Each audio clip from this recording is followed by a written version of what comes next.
નમસ્કાર વિદ્યાર્થી મિત્રો, એક જ પાયા ઉપર અને સમાંતર રેખાઓની વચ્ચેની આકૃતિઓ તો સમજી લેજો.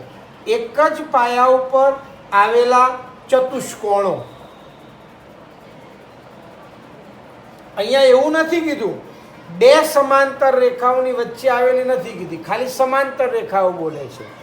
એટલે એક જ પાયા પર આવેલા ચતુષ્કોણો.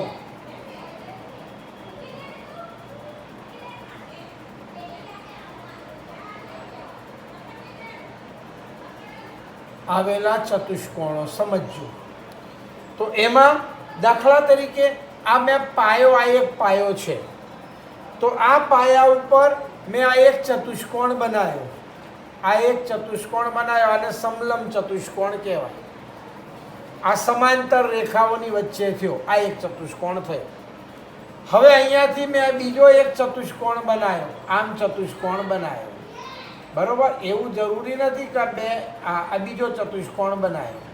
તો આ બંનેનો પાયો એક જ છે.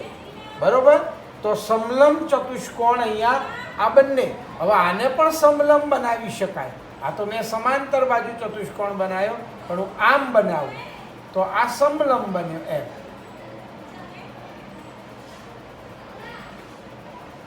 તો અહીંયા આ નામ આપણે આપીએ, આ ABCD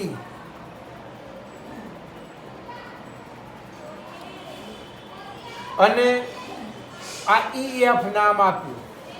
તો અહીંયા પાયો, આ સમલંબ ચતુષ્કોણ થયા બે. તો અહીંયા બે સમલંબ ચતુષ્કોણ કયા થયા? તો આ પહેલી વસ્તુ પાયો DC થયો. તો અહીંયા પાયા BC પર બે સમલંબ ચતુષ્કોણ, એક ABCD અને બીજું DEFC અથવા EFCD, તમારે જેમ બોલવું એમ બોલો. EFCD છે આ પહેલી વસ્તુ. હવે આ સમલંબ ચતુષ્કોણ જોયા. બીજું આમ આ પાયો છે, તો આ પાયા ઉપર આપણે આવેલા બે સમાંતર બાજુ ચતુષ્કોણ પણ લેવાય. આ પ્રમાણે આમ એક ચતુષ્કોણ આમ છે, તો આ સમાંતર બાજુ ચતુષ્કોણ થયો. અને બીજો દાખલા તરીકે હું આમ લઉં તો આ પણ સમાંતર બાજુ ચતુષ્કોણ થયો. નામ આપણે આપીએ અહીંયા ABCD. બીજું નામ આપીએ, હાલો ને ભાઈ, એટલે પછી નામ ખબર પડે, પાયા તમને ખબર પડે. અહીંયા PQRS અને અહીંયા આગળ કહેવાનો મતલબ T અને U. તો અહીંયા કયો પાયો થયો? તો SR પાયો થયો. તો પાયા SR પર બે સમાંતર બાજુ ચતુષ્કોણો થયા. સમાંતર બાજુ ચતુષ્કોણો, એક ચતુષ્કોણ PQRS અને બીજો ચતુષ્કોણ TURS.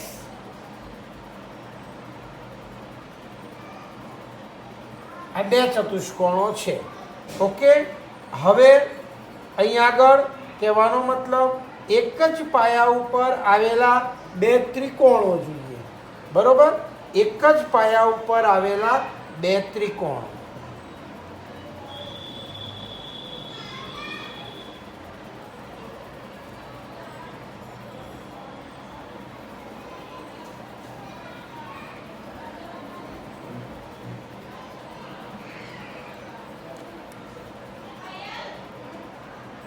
આવેલા બે ત્રિકોણો. તો આ એક ત્રિકોણ છે, આ એક ત્રિકોણ છે ABC. અને આ અહીંથી આ મેં બીજો ત્રિકોણ દોર્યો, આ BCD.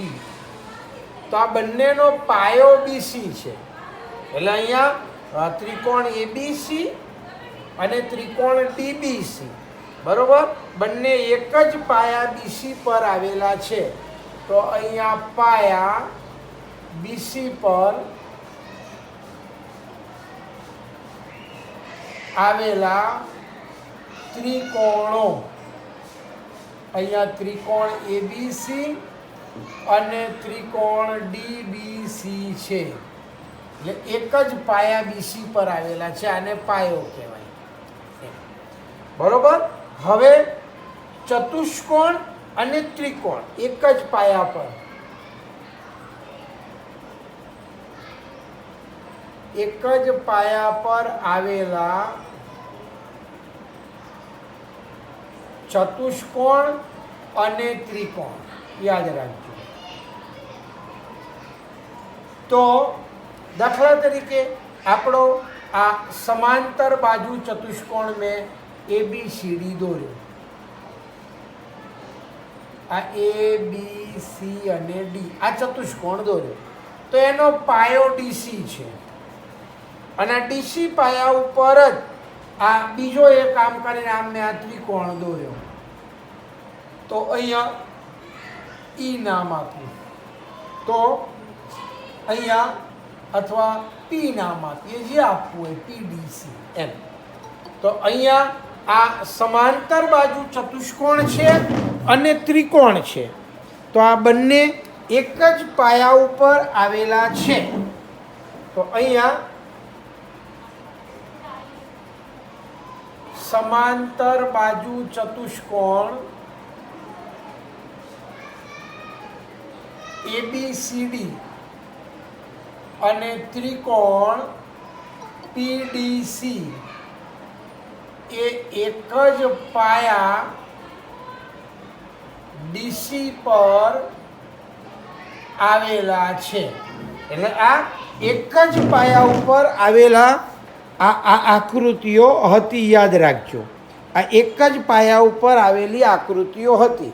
હવે સમજો, એક જ પાયા ઉપર અને પાયાને સમાંતર કોઈ રેખા હોય એના પર આવેલી હોય એવી બે આકૃતિઓ યાદ રાખજો. તો એક જ પાયા ઉપર અને પાયાને સમાંતર રેખાની વચ્ચે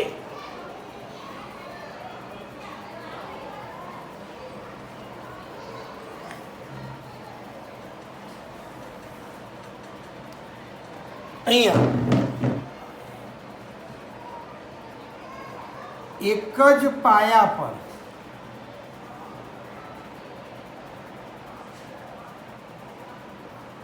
અને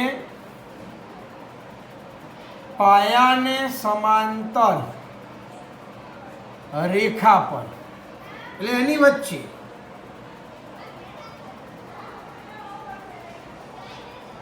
આવેલ આકૃતિઓ. તો અહીંયા આપણે પહેલી વસ્તુ કે આ પાયો હતો અને આ બીજી સમાંતર રેખા છે, આને સમાંતર, તો એના ઉપર આ એક સમલંબ ચતુષ્કોણ આમ બન્યો અને આ બીજો સમલંબ ચતુષ્કોણ આમ બન્યો, આ સમલંબ ચતુષ્કોણ બન્યો. તો આ બંને સમલંબ ચતુષ્કોણો, એટલે આ એક નામ ABCD, આ પાયો DC થયો અને અહીંયા EF. તો એક જ પાયા પર, પાયા DC પર અને બે સમાંતર રેખાઓની વચ્ચે, તો અહીંયા એક જ પાયા DC પર અને બે પાયાને સમાંતર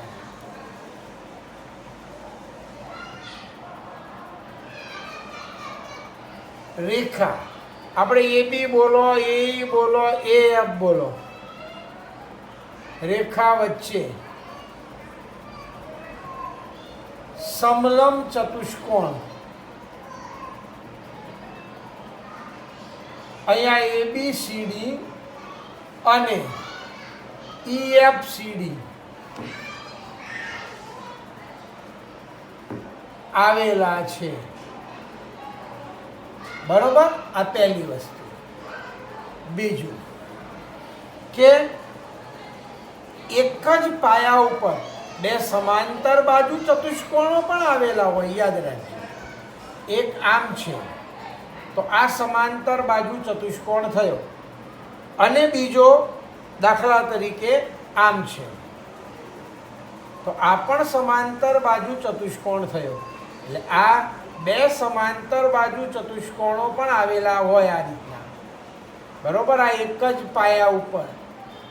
તો ABCD અને અહીંયા EF, તો આ બંને ચતુષ્કોણનો પાયો એક જ છે, બરોબર? તો અહીંયા એક જ પાયા DC પર અને પાયાને સમાંતર રેખા વચ્ચે સમાંતર બાજુ ચતુષ્કોણ ABCD અને ચતુષ્કોણ EFCD આવેલા છે. આ એક જ પાયા ઉપર આવેલા બે સમાંતર બાજુ ચતુષ્કોણો કહેવાય એમ. હવે એક જ પાયા ઉપર આવેલા બે ત્રિકોણ, આ એક પાયો છે અને આ સમાંતર રેખા છે. તો એક ત્રિકોણ આ છે, આ એક ત્રિકોણ આ થયું, અને બીજો ત્રિકોણ આ થયો. તો આ ABC અને PBC, તો આ બંને આ પાયો થયો. તો એક જ પાયા ઉપર અને પાયાને સમાંતર, તો અહીંયા એક જ પાયા પર BC પર અને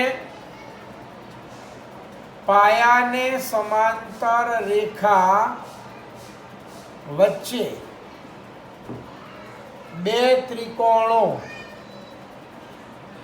એક ત્રિકોણ ABC અને બીજો ત્રિકોણ PBC આવેલા છે, બરોબર? અને એવી રીતના એક જ પાયા ઉપર સમાંતર બાજુ ચતુષ્કોણ અને ત્રિકોણ પણ આવેલા હોય. ચોથું, આમ આ એક જ પાયા ઉપર આ સમાંતર બાજુ ચતુષ્કોણ આવેલો છે અને ત્રિકોણ આવેલો છે. દાખલા તરીકે આ ત્રિકોણ આવેલો છે, આમ પણ કરી શકાય. તો આ ABCD અને આ P, તો અહીંયા આ પાયો કહેવાય. તો આ એક જ પાયા DC પર અહીંયા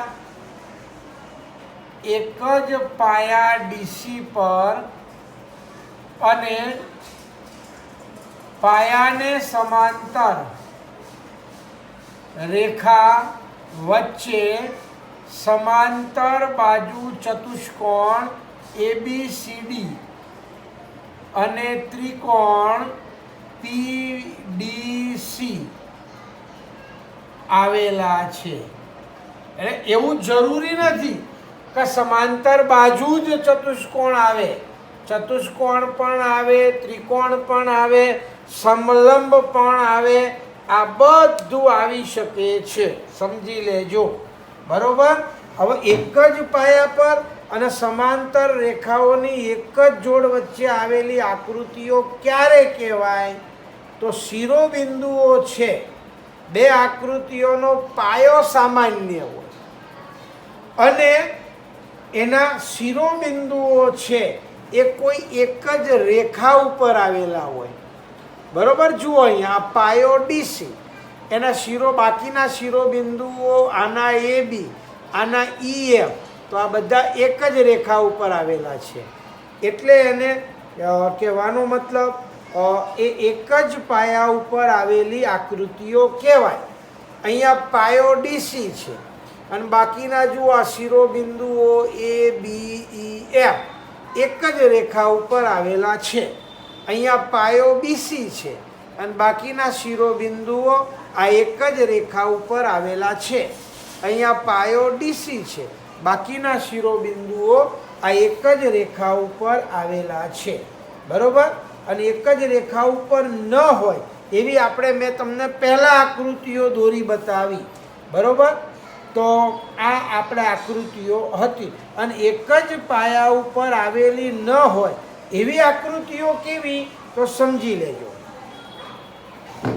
એક જ પાયા ઉપર આવેલી ન હોય એવી આકૃતિઓ કઈ થાય, ખાલી તમને જાણવા માટે.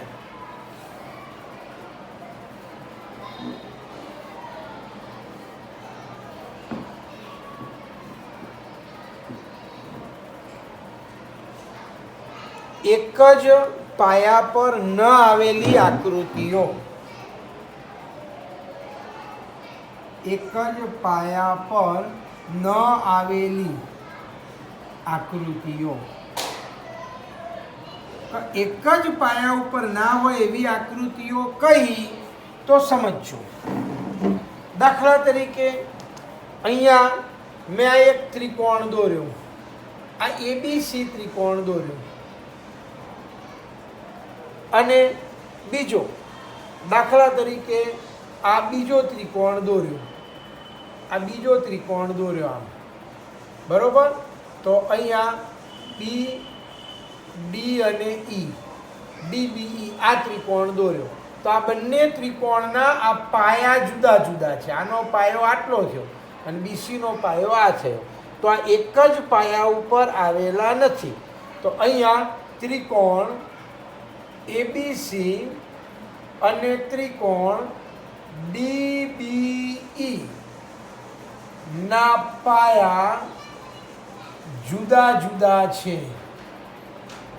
એટલે કે તે એક જ પાયા પર આવેલા નથી. એક જ પાયા ઉપર આવેલા નથી. એવી જ રીતના આપણે ત્રિકોણ અને ચતુષ્કોણની વાત કરીએ તો દાખલા તરીકે આ આપણો ચતુષ્કોણ મેં દોર્યો, આ સમાંતર બાજુ ચતુષ્કોણ દોર્યો. આ પી ક્યુ આર એસ આ સમાંતર બાજુ ચતુષ્કોણ દોર્યો. અને એની અંદર મેં આ ત્રિકોણ દોર્યો, આ એ બી સી આ ત્રિકોણ દોર્યો. તો આ બંનેના પાયા અલગ અલગ છે. આનો પાયો ખાલી બીસી કહેવાય, આ પાયો, અને આનો પાયો આ પાયો એ ક્યુ આર કહેવાય. એટલે બંનેના પાયા જુદા છે. અહીંયા ત્રિકોણ એબીસી અને સમાંતર બાજુ ચતુષ્કોણ, ત્રિકોણ એબીસી અને સમાંતર બાજુ ચતુષ્કોણ PQRS એક જ પાયા પર આવેલા નથી. એટલે કહેવાનો મતલબ આને જુદા જુદા પાયા ઉપર આવેલા કહેવાય. ઓકે, તો આપણે આજે આટલું રાખીએ.